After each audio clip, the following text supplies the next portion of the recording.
형식적인 그런 대답이 아니라 진실로 여러분의 마음에 있는 진실한 고백을 해보십시오. 여러분 진실로 살아계신 하나님을 믿습니까? 우리 그리스도인들을 믿음의 사람이라고 합니다. 그리고 신앙생활을 그리스도인들을 믿음의 사람이라 하고 신앙생활을 믿음의 생활이라고 합니다. 성경은 처음부터 끝까지 창세기 1장에서부터 계시록 마지막까지를 믿음에 대해서 이야기하고 있습니다. 천지가 하나님의 말씀으로 창조된 것을 우리가 믿고 마지막 종말의 때에 예수 그리스도께서 이 땅에 재림하심으로 세상의 종말이 올 것을 우리가 믿고 그 예수 그리스도를 믿는 믿음으로 우리는 하나님의 자녀가 되어서 그 하나님의 나라에 들어갈 것을 우리는 믿고 사는 자들입니다. 천지가 창조되고 세상의 종말이 오고 우리가 하나님의 나라에 들어갈 것을 믿는 그 모든 믿음의 출발은 뭐냐? 하나님을 믿는 것입니다. 다시요.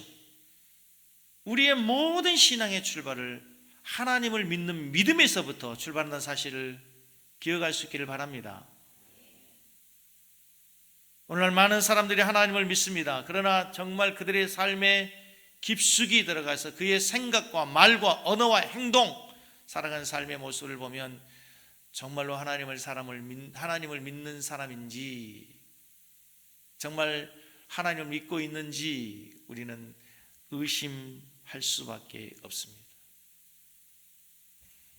여러분 이미 우리가 살아가는 이 현대사회는요 나도 모르는 사이에 신용사회가 되어 있습니다.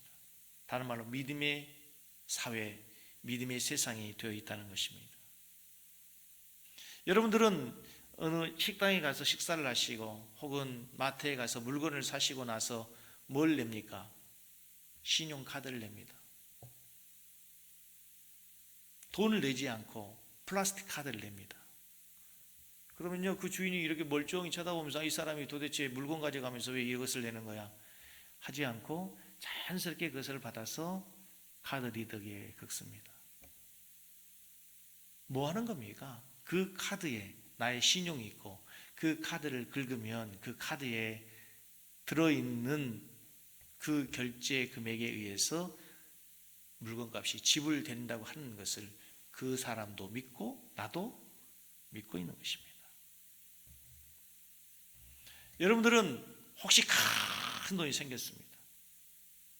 그 돈을 부모님이 물려주셨든지 아니면 여러분들이 무슨 큰일을 해가지고 아파트를 팔아서 아파트에 잔금을 받았다 할지 그 돈을 여러분 누구에게 맡깁니까? 부부니까 아내에게 맡깁니까? 남편에게 맡기세요? 아니면 그래도 믿을 거 새끼밖에 없으니까 자식에게 맡깁니까? 아니면 부모님에게 맡겨요? 아닙니다. 그 돈가방 싸들고 돈 갖고 어디로 갑니까? 은행으로 갑니다. 은행으로. 근데 은행에 가면은 그 창구에 누가 있어요? 여러분들이 아시는 분이 있어요? 고동욱 장로님 저기 안양에 계시고요. 모르는 사람이 있습니다. 생전 얼굴 본 적도 없는, 이름도 몰라, 성도 몰라, 본 적도 없는 아가씨가 앉아 있어요. 근데 그 사람에게 이 돈을 그냥 내놓습니다. 맡깁니다. 여러분 생각해보면 놀랄 일 아닙니까? 아니 그 돈이 어떤 돈인데 그게 작긴 합니까? 때로는 수억 또는 수십억이 되는 그 돈을 그 사람에게 얼굴 본 적이 없는 사람에게 맡긴다니까요. 뭐 하는 겁니까? 은행이라고 하는 것을 믿는 거예요. 그 창구에 앉아있는 사람이 은행에 고용된 직원이고 그 은행에 맡기면 내 자산을 안전하게 보호해 줄 거라고 믿는 겁니다. 저는 어제 저녁에 늦게까지 설교를 준비했습니다. 여기 1층 현장 소장하다가 현장 공사 소장하다가 가가지고 열심히 설교 준비했습니다. 늦게까지. 근데 제가 믿는 게 한 가지 있었어요. 내일 아침 10시 반이면 그리고 12시 되면 우리 성도들이 하나님께 예배 드리기 위해서 이 예배당에 모일 것을 뭐 했어요? 믿었어요. 의심하지 않았어요.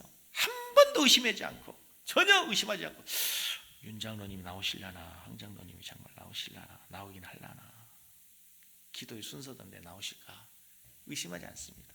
그냥 나오실 걸 믿고 설교를 준비했습니다. 하나 더 예화를 들어볼게요. 여러분 우리가 길 건널목에 섰습니다. 앞에 있는 신호등이 파란색 신호등으로 바뀝니다.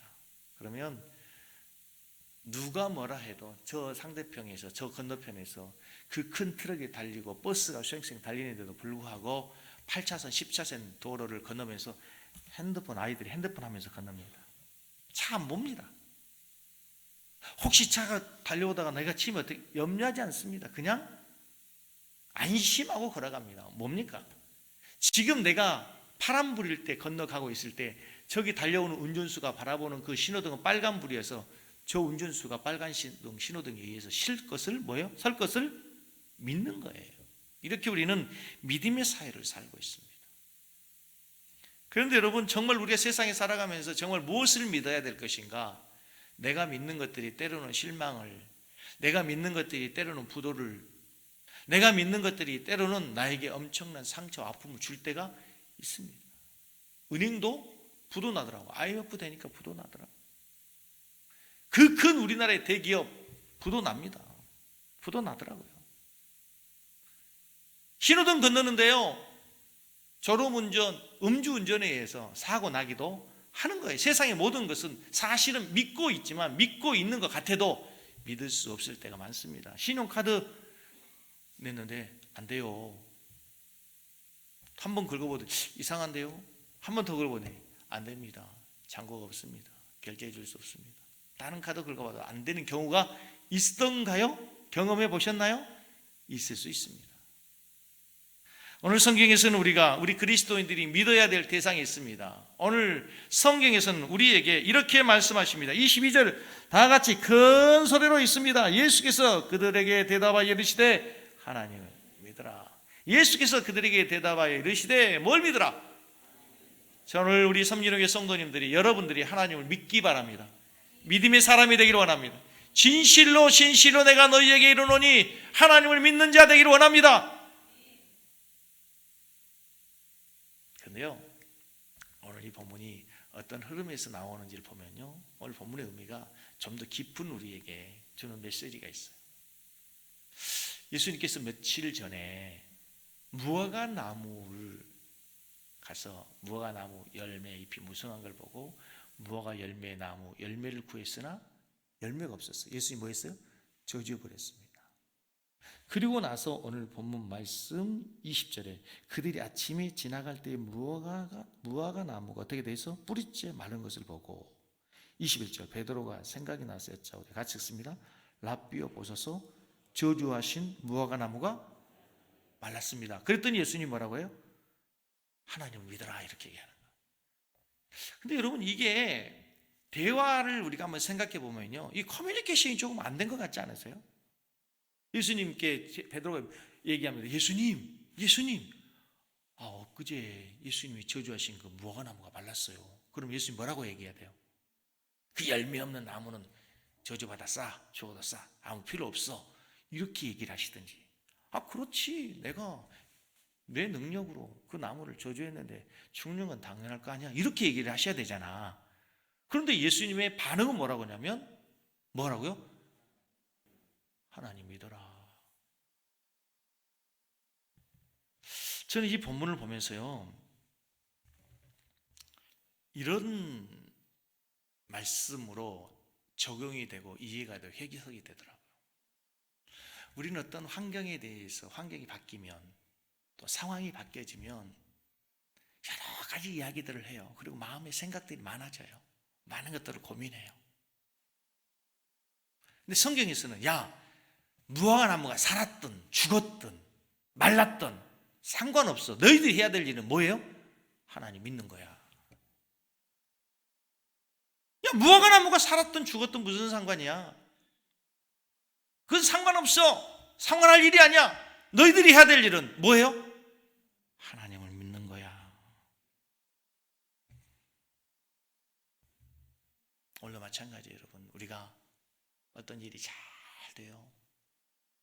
내가 계획대로, 내 생각대로, 내가 생각한 것보다 더 잘 될 때가 있어요. 그때 하나님 말씀하세요. 너 뭐예요? 하나님 믿어라. 그래야 교만하지 않아요. 그래야 그 성공이, 그 축복이 될 수 있어요. 내가 실패했어요. 생각한 것보다 훨씬 더 어려움에 처할 상황이 올 수 있어요. 우리는 실망하고 낙심하고 좌절할 수 있어요. 그때 주님 똑같이 말씀하셔요. 야, 너 하나님 믿어라. 하나님을 믿는 거야. 환경에, 상황에, 사람에 의해서 변하지 말고 여전히 내가 해야 될 일이 있어요. 뭐예요? 하나님을 믿으라. 반응을 좀 하세요. 하나님을 믿는 여러분들이요.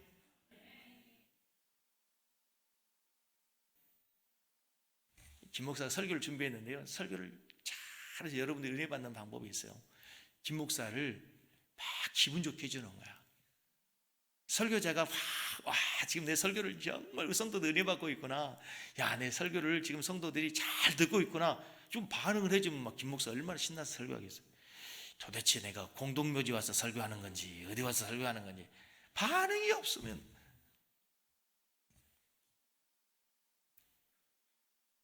예수님 당시 지금으로부터 2000년 전 예수님께서 하나님을 믿으라 라고 얘기했을 때 말씀하셨을 때 상황과 지금은 너무 세상이 달라져 있습니다. 2000년 전으로 가면요 아마 신석기 시대 정도 될 것 같아요. 철기 시대 그 정도 돼. 그런데 예수님께서 그때에 하나님을 믿으라 말씀하셨는데 오늘날 세상은 정말 너무 바뀌어졌거든요. 그럼 그 말씀이 지금도 유효한가라는 거예요. 인간의 과학, 인간이 만들어내는 그 문화, 물질 문명의 세상이 상상을 초월해요. 예수님 당시에는 정말 불가능할 것 같던 상상해보지 않는 일들이 우리에게 있어요. 비행기가 날아가고 우주선이 날아가고. 여러분 미국에 있는 딸들하고요 한국에 있는 딸보다 대화하는 시간이 더 많아. 매일 통화를 해. 얼굴을 보고 걔가 무엇을 하고 어디 가 있는지 시시각각으로 알 수가 있어요. 이 인터넷이 IT가 얼마나 우리에게 놀라운 삶의 변화를 가지고 왔는지 몰라요. 여러분 그리고 더 놀라운 것은요 정말 이제 이 과학의 시대가 인간의 생명도 만들어내는 거죠. 거의 만들어낼 수. AI가요 사람이 하는 일을 다 해요. 사람이 생각하고 판단하고 경험한 것보다 AI가 더 많은 정보들을 수집해가지고 여러분 요즘에는 바둑을 가잖아요. 바둑을 가면 저는 바둑을 잘 못 둡니다. 바둑에 대해서 잘 모르는데 바둑을 가면 옛날에 사범들이 이렇게 같이 치면서 여기에 수를 놓았을 때는 이렇게 놓고 이렇게 놓는다 가르쳐 주잖아요. 근데 지금은 그게 알파고 알잖아요. 그 AI 그 컴퓨터가 이렇게 했을 때 수가 몇 퍼센트 승률이고 이렇게 했을 때 수가 몇 퍼센트 승률이니 내가 이때는 이렇게 가야 된다라고 이미 알파고는 사람의 생각보다 훨씬 더 앞서가서 가르쳐 주는 거예요. 여러분들이 어떤 것들을 결정하고 판단할 때 앞으로는요 선생님들에게 묻고 누구에게 묻는 것보다도요 이제 이 AI 시대가 오면 그 기계들이 훨씬 더 많은 것들을 우리에게 제공해주고 우리에게 훨씬 더 유익한 삶들을 제공해주는 시대가 온단 말이에요. 사람이 하는 일들을 기계가 대신하고 사람이 해야 될 판단의 모든 것들을 기계가 대신하는 시대가 와요. 자칫 인간이 만들어 놓은 과학이 인간의 지혜가 하나님을 대신하는 그 시대가 올 때에도 이 말씀은 동일해요. 야, 그래도 그때에도 환경이 변했어도 여전히 하나님을 믿어라. 저는 오늘요 설교 끝날 때까지 어떤 사명이 있냐면 여러분의 마음속에 여러분의 생각 속에 여러분의 생활 속에 진짜 내가 하나님을 믿는 믿음으로 살아야지, 내가 진짜 하나님을 믿어야지, 내가 믿는 사람처럼 살아야지 라고 하는 결심과 생각이 여러분의 생각 속에 박혀질 때까지 저는 계속 하나님을 믿어야 된다고 얘기해야 돼요. 그 결심이 생겨지지 않고 결단이 생기지 않으면 결단코 저 문을 나서지 않도록 저는 그 사명을 갖고 있어요. 여러분 우리가 믿음에 대해서 얼마나 많이 들었을까요? 그리고 이미 우리가 믿음이 있다고 얼마나 많이 생각을 할까요? 그런데 여러분 실제적으로 여러분의 한 주간의 삶을 보십시오. 진짜 나는 하나님을 믿는 사람이었는가? 하나님 믿는 사람처럼 행동했는가?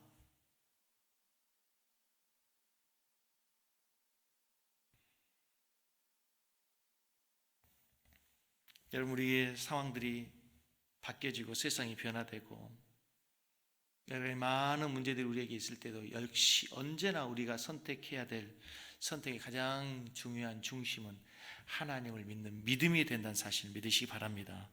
그 이유는 그래야 하나님께서 우리를 기뻐하시기 때문에, 믿음으로 하나님을 기쁘게 할 수 있기 때문에 그래요. 여러분 잘 아시는 히브리서 11장 6절, 믿음이 없이는 하나님을 기쁘시게 하지 못하나니 하나님께 나아가는 자는 반드시 그가 계신 것과 또한 그가 자기를 찾는 자들에게 상 주시는 이신을 뭐 해야 돼요? 믿어야 돼요. 믿음으로 하나님을 기쁘게 하고, 하나님을 믿는 자들에게 하나님이 상을 주신다고 하는 것을 믿는 거예요. 믿음으로 하나님을 기쁘게 해요. 우리가 하나님을 기쁘게 해야 되는 자들로서 당연히 하나님을 믿어야 되는데, 뿐만 아니에요. 믿어야 되는 중요한 이유는요, 믿음으로 하나님의 능력을 우리가 우리의 삶에 경험하게 되는 거예요. 오늘 본문 말씀 마가복음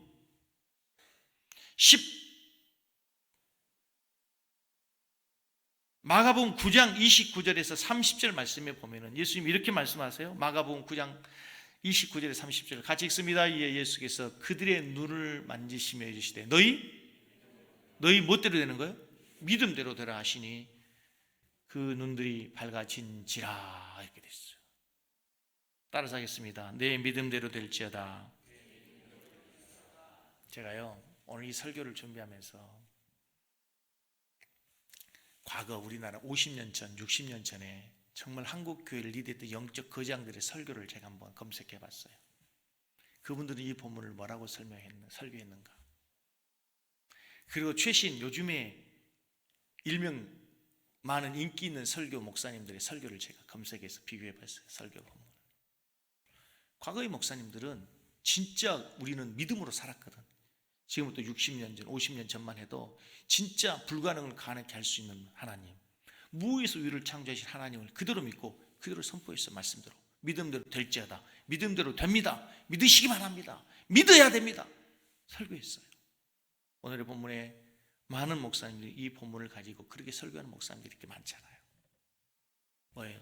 설교하는 목사들도 설교자들도 이 본문에서 믿음대로 된다, 믿음대로 된다. 우리 현실을 보면 믿음대로 되지 않는 상황들이 너무 많기 때문에 이 본문을 인간적인 생각으로 판단으로 자기의 믿음의 수준에서 이 본문을 해석하고 넘어가는 거예요. 그러나 여러분, 하나님은 믿음대로 됩니다. 하나님이 살아계시다고 믿으면 그분에게는 하나님이 살아계신 하나님이시고, 하나님의 능력을 제한해버린 사람들에게는 하나님의 능력은 거기까지밖에 역사할 수 없게 된다는 사실을 믿으시기 바랍니다.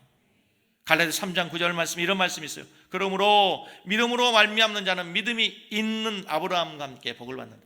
믿음으로 말미암는 자는 어떻게 되냐면 믿음이 있는 아브라함과 함께 복을 받아요. 믿음으로 아브라함과 같은 복을 받는다는 얘기는 무슨 말이냐면 믿음으로 우리가 하나님의 자녀가 되는 거예요. 다른 말로 구원을 얻는 거고 구원의 백성이 되는 거예요. 뿐만 아니라 아브라함의 복을 받는 것은 아브라함이 받았던 복이 있죠.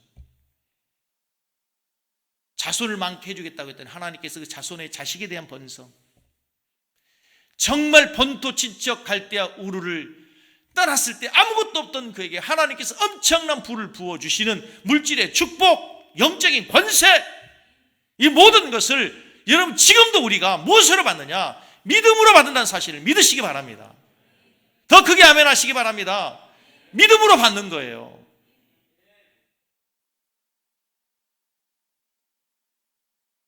이 말씀이 살아있는 하나님 말씀이고 이 말씀이 지금도 동일하게 능력이 말씀이라고 여러분. 아브라함의 복을 받는다고 하는 얘기는 그냥 우리가 믿음으로 구원을 받고 아브라함의 후손과 같이 아브라함의 자녀가 되는 것으로 끝나는 것이 아니라 아브라함이 받았던 복을 지금도 우리는 동일하게 믿음으로 받는 거예요. 오늘 성경에서는 하나님께서 여러 가지 많은 상황들이 있지만 그때마다 너희들이 해야 될 일은 딱 하나다예요.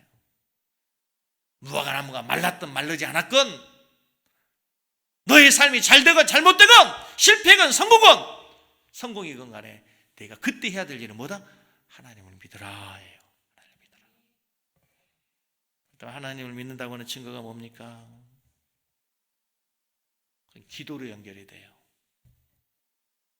23절 내가 진실로 너에게 이르노니 누구든지 이 산더러 들려 바다에 던지라 하며 그 말하는 것이 이루어질 줄 믿고 마음에 의심하지 아니하면 뭐요? 마음에 의심하지 않으면 어떻게 돼요? 이루어질 줄 믿고 마음에 의심하지 아니하면 어떻게 돼요? 24절 맨 마지막에 구하는 것은 받은 줄로 믿으라. 그리하면 너희에게 어떻게 돼요? 그대로 된다.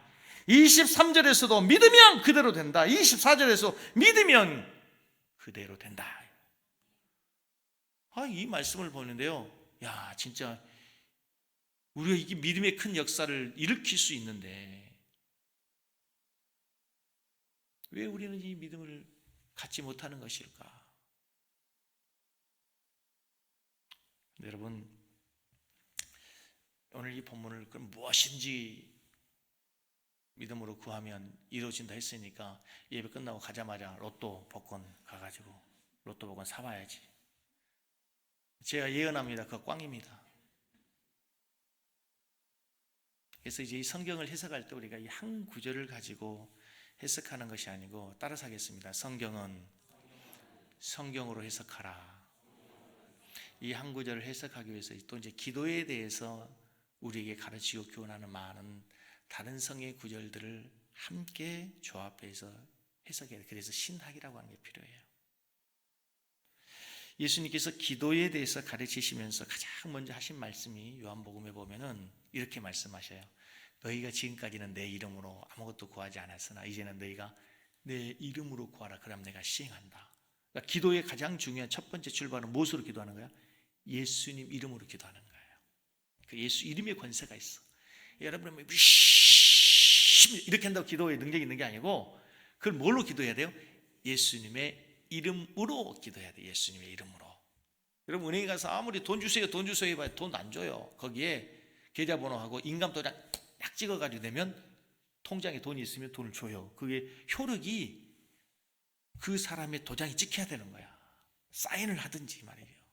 그 사람이라는 증거가 있어야 돼요. 기도의 가장 중요한 능력은 예수님의 이름으로 기도하는 거예요. 두 번째, 요한복음 15장 7절을 보면요, 기도의 조건이 있어요. 무엇이든지 원하는 대로 기도하는데 요한복음 15장 7절 시작. 너희가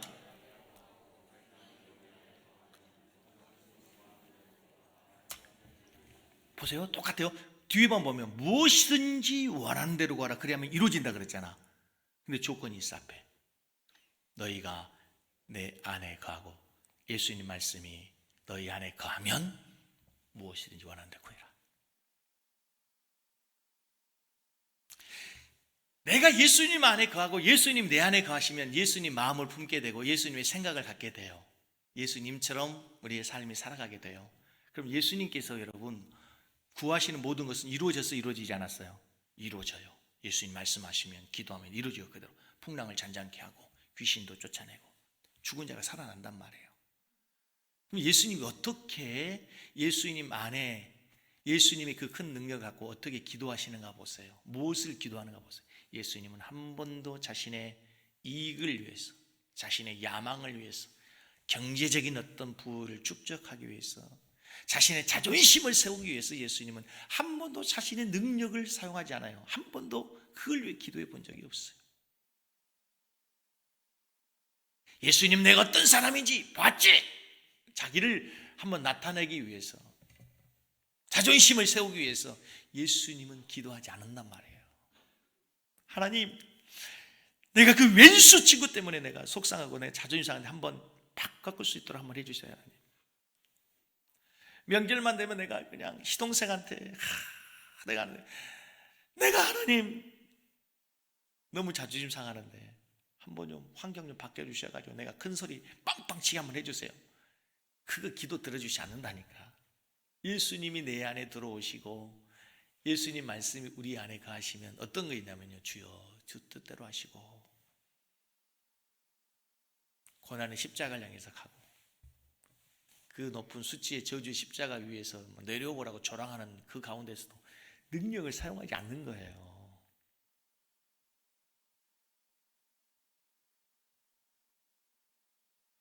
우리가 구하는데 조건이 있어요. 너희가 내 안에 거하고 내 말이 너희 안에 거하면 무엇인데 원한다고 하나요? 똑같은 말씀이 있어요. 요한복음 14장 13절로 14절 말씀을 보면 같이 읽습니다. 너희가 내 이름으로 무엇이든지 구하면 내가 행한다 그랬어요. 너희가 무엇이든지 내 이름으로 행하면 내가 행하는데 조건이 있어요. 이제 또 같이 읽어요. 이는 아버지로 하여금 아들로 말미암아 뭘 받기 위해서? 보세요. 하나님의 영광을 위해서 구할 때, 그 일이 하나님의 영광이 될 때 하나님이 우리가 무엇을 구하면 하나님은 진짜 하나님의 영광을 위해서 우리의 삶에 믿음의 능력이 나타나도록 하시는 거예요. 여러분 안에 하나님이 거하시고 여러분의 안에 하나님의 말씀이 거하고 여러분이 하나님 안에 거할 때에 정말 그 믿음으로 하나님께 기도해서 하나님의 영광을 나타내는 믿음의 사람이 될 수 있기를 주의 이름으로 축복합니다. 여러분 지난주 설교 마지막 결론이 뭐였습니까? 성전을 정결케 하고 내 집 만민이 기도하는 집이라 그랬어요. 그래서 기도하라 그랬어요. 여기 와서 이번 주에 봤어요.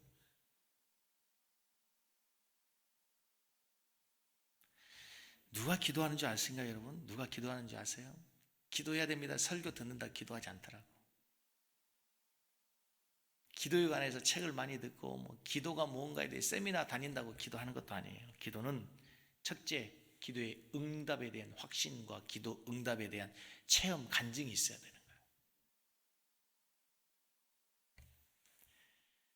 제가 오래전에 수영을 조금 했습니다. 제가 수영을 제 건강을 위해서 새벽 예배 끝나고 수영장에 가면요, 아주 일찍 이른 시간이잖아요. 새벽 예배 끝나고 가면은. 근데 그때 이미 수영장에 수영하신 분들이 참 많습니다. 근데 이제 매월 1일이 되면 이제 시집반들이 생기잖아요. 그럼 많은 사람들이 수영 옵니다. 근데 수영장에 오는 사람들은 두 종류의 사람이 있어요. 수영장에 오는 사람 두 종류가 있는데, 예뻐지고 싶은 사람, 날씬해지고 싶은 사람, 다이어트를 위해서 오는 사람들이 많아요. 필요에 의해서, 수영이 필요해서 온 사람들이 많단 말이에요. 근데 그 사람들은요, 이제 제일 수영장이 붐비는 때가 여러분 언제인 줄 아세요? 몇 월 달인지 아세요? 4, 5, 6월 달이면요, 수영장에 등록하기가 참 어렵습니다. 어느 수영장이든지요, 이제 여름 되잖아, 여름 되니까 뭐 해수욕장도 가야 되고, 또 여름 옷은 또 얇고, 그러니까 이 몸매를 위해서 수영을 시작하는 사람이 많단 말이에요. 그런데 1일 날은 그냥 바글바글해요. 그냥 수영장에 사람 발 디딜 틈이 없다고. 그런데 15일만 지나죠, 사람 얼굴 보이지 않습니다. 얼마 없어요. 몇 명 남지 않습니다. 그런데 놀라운 건요, 상급반 가잖아요. 상급반에 간 사람들은요, 월초나 월말이나 계속 그 사람들의 숫자는 변함이 없어요. 5년, 10년, 15년 한 사람들은요, 꾸준하게 계속 그 사람들이 거기에서 똑같이 매일 수영을 해요. 매일 운동을 한단 말이에요. 무슨 얘기냐면, 그 사람들은 수영을 통해서 자기들이 건강해졌거든.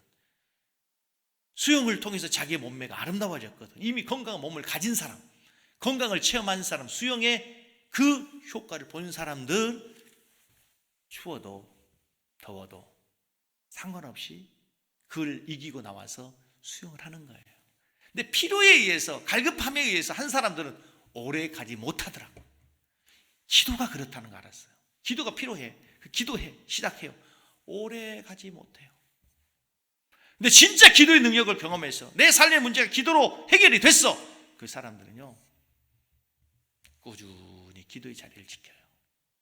꾸준히 기도의 자리를 지켜요. 왜? 기도의 능력을 알기 때문에. 기도하지 않고는 살 수 없다는 걸 알기 때문에 기도하는 거예요.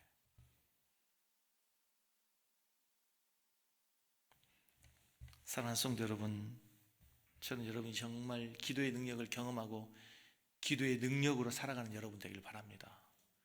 믿음의 사람이란 기도의 사람. 저는 진짜 하나님을 믿습니다. 정말로 하나님을 믿습니다.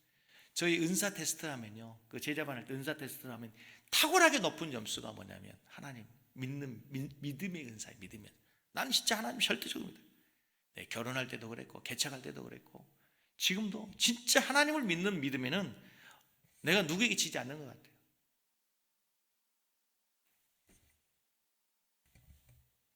지금 1층에서 교회 카페 공사가 진행이 되고 있습니다. 저에게는 그게 간증입니다. 근데 여러분들은 그냥 교회 카페가 공사한대요 라고 생각할지 모르겠지만 저에게는 진짜 간증이에요. 제가 교회 건축을 준비하면서 그리고 이제 이 송산 그린시티 종교 부지를 분양을 받으려고 준비하면서 제가 제일 고민했던 게 뭐냐면 교회 건물의 효용성입니다. 효율성.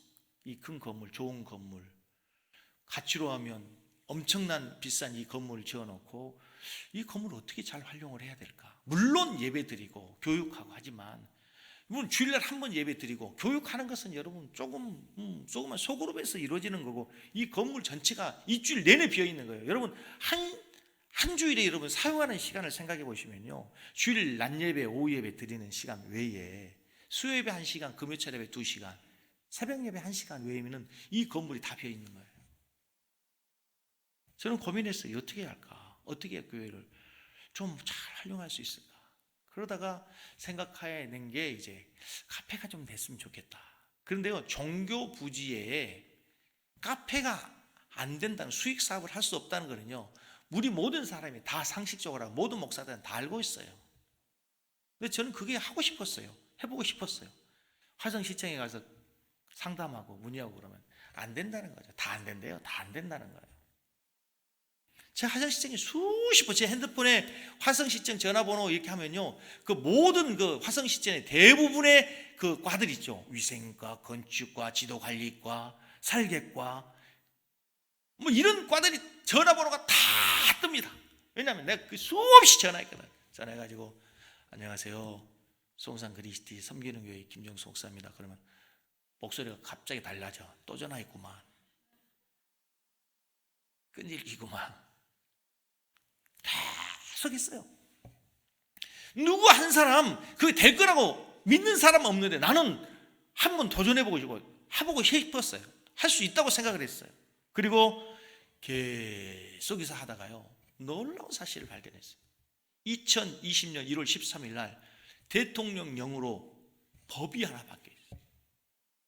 근데 제가 필요한 그 법, 대통령 시행령 2조 13항 다조 13조 다항에 있는 항에, 이건 이미 오래전에 바뀐 법이었더라고요.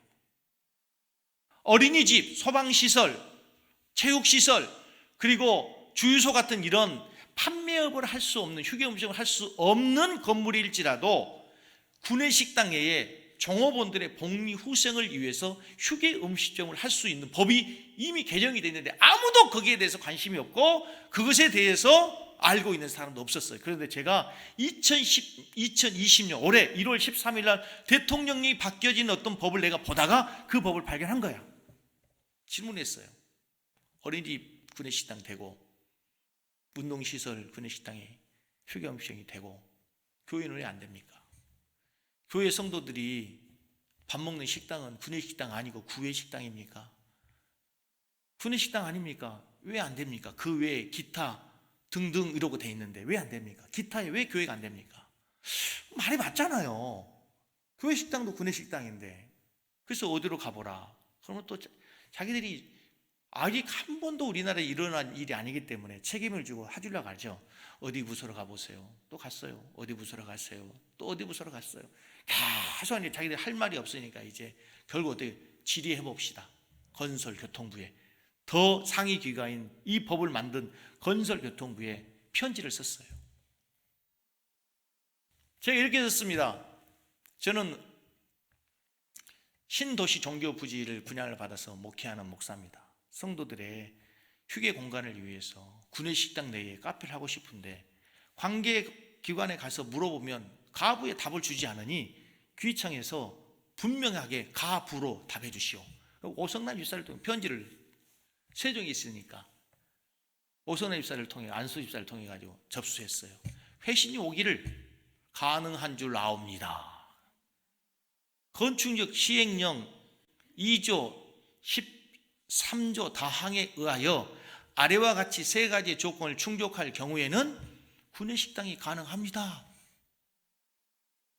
그 우리나라 최초의 그 법이 이미 바뀌어졌는데 누구도 거기에 대해서 알지도 못하고 관심도 없었는데 저는 두드렸어요.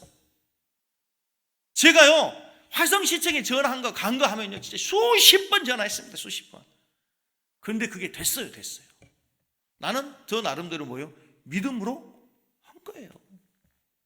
믿음으로 한 거라고요. 제가 이걸 여러분들에게 왜 말씀을 드리냐면 우리는 너무 내 생각 속에 갇혀 있어요. 하나님을 내 생각에 가두고 있다고. 30cm짜리의 하나님 아세요? 30cm짜리 하나님. 어떤 사람이 낚시하다가 고기를 잡았어요. 그래가지고 사람들이 35cm가 넘으면 버리는 거예요. 왜냐니까 자기가 갖고 있는 그 고기를 넣을 수 있는 그물망이 35cm밖에 안 되거든. 넣을 수 없다고 생각한 거예요. 아니 생각을 바꿔요. 고기를 꼭 고기 그물망 거기만 넣어야 되는 거예요? 다른 방법이 얼마든지 쓸 수 있잖아요. 우리는 우리의 생각에 우리의 경험에 내가 쳐놓은 한계에 하나님을 가두는 경우가 너무 많아. 무한하신 하나님, 전능하신 하나님, 창세기 1장에 천지를 창조하신 그 하나님 말씀대로 되니라 그 하나님 우리가 믿지 않는 경우가 너무 많아요. 믿는다 하면서도. 저는 여러분의 신앙생활에 정말 하나님을 믿는 믿음의 승리가 있기를 주의 이름으로 축복합니다. 믿음의 간증이 있기를 축복합니다. 이 말씀을 붙들고 살아가는 거예요. 우리는 내 생각을, 내 경험을, 내 지혜를 믿고 살아가는 것이 아니라.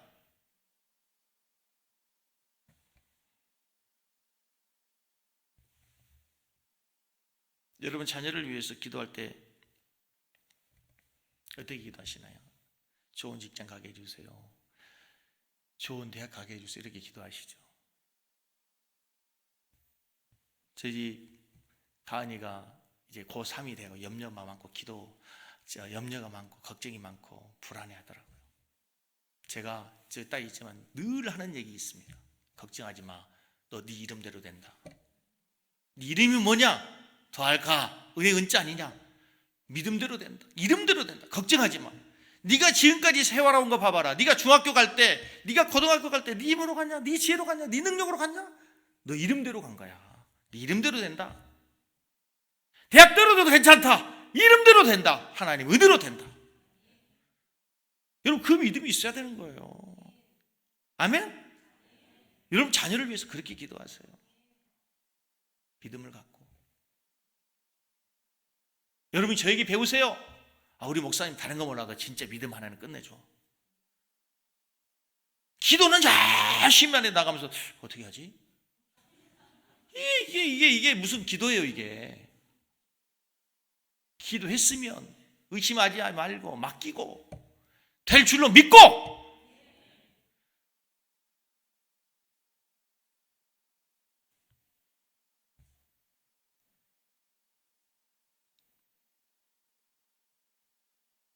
하나님 말씀을 좀 맺겠습니다. 여러분.